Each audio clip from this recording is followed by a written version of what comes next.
Alors je m'appelle Thierry et je travaille dans la signalisation électrique. Alors au 8e jour de grève, nous sommes de manière unitaire, donc CGT, Sudrail et FO, venus interpeller les usagers des transports pour leur expliquer le contenu de la réforme.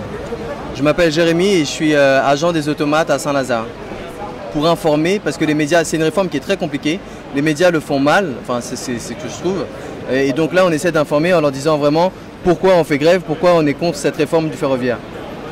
Écoutez, depuis qu'on discute avec eux et qu'on débat, on s'aperçoit qu'en effet, contrairement à ce que véhiculait notre entreprise en nous expliquant que 79% des Français étaient convaincus que la réforme portée par le gouvernement était la réforme à même d'améliorer leur transport en quotidien, et ben on s'aperçoit qu'en effet les citoyens sont loin d'être très loin d'être informés sur le contenu de cette réforme.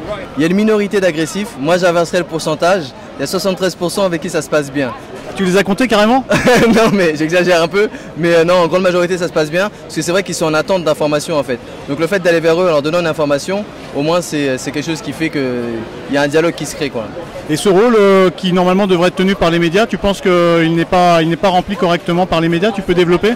Non, il n'est pas rempli par les médias parce qu'on voit par exemple hier le journal de France 2, ils ont développé ça en ouverture du journal, donc comme si c'est important, mais très rapidement en accent seulement par exemple sur des images de manifestations violentes, donc pour faire peur.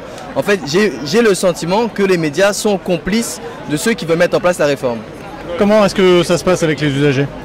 Très bien, il n'y a aucun souci. Donc, bien évidemment, ils nous parlent de leurs problèmes du quotidien pendant la grève, mais très rapidement, quand on leur demande à la question, mais en dehors des journées de grève, comment vous êtes transportés? Est-ce que vous êtes bien transportés? Ils nous répondent non, ça se détériore, et on arrive aisément à amener le débat sur justement de quel transport ferroviaire ils ont besoin pour leur train du quotidien notamment.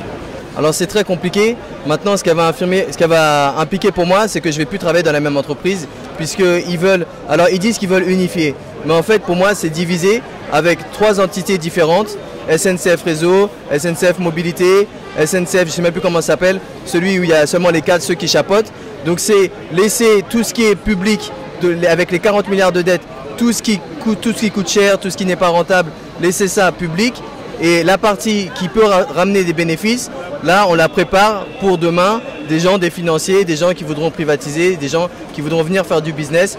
Aujourd'hui on ne leur demande pas de participer à la lutte avec nous, encore que demain on a une action interprofessionnelle, puisque bien évidemment le sujet de la réforme du ferroviaire, c'est un des premiers problèmes, c'est que l'État ne veut plus financer les services publics.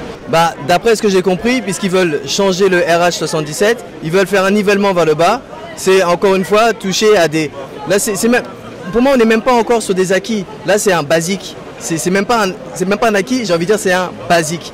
C'est la réglementation du travail. On n'a pas à influencer sur ça. Il y a déjà des conditions de vie qui sont délicates, des conditions de la pénibilité au travail à la SNCF. Si on a un régime spécial, c'est quand on dit quelqu'un il a un physique spécial, souvent ça veut dire qu'il n'est pas très beau. Donc nous on a un régime spécial, c'est peut-être qu'il y a une raison particulière. Donc c'est une réduction des coûts. Et eux, dans leurs entreprises, les usagers sont aussi soumis à cette réduction des coûts. Donc demain, on a une initiative qui a une manifestation interprofessionnelle à Paris. Et c'est dans cette manifestation qu'on pense faire converger les luttes de tous les salariés.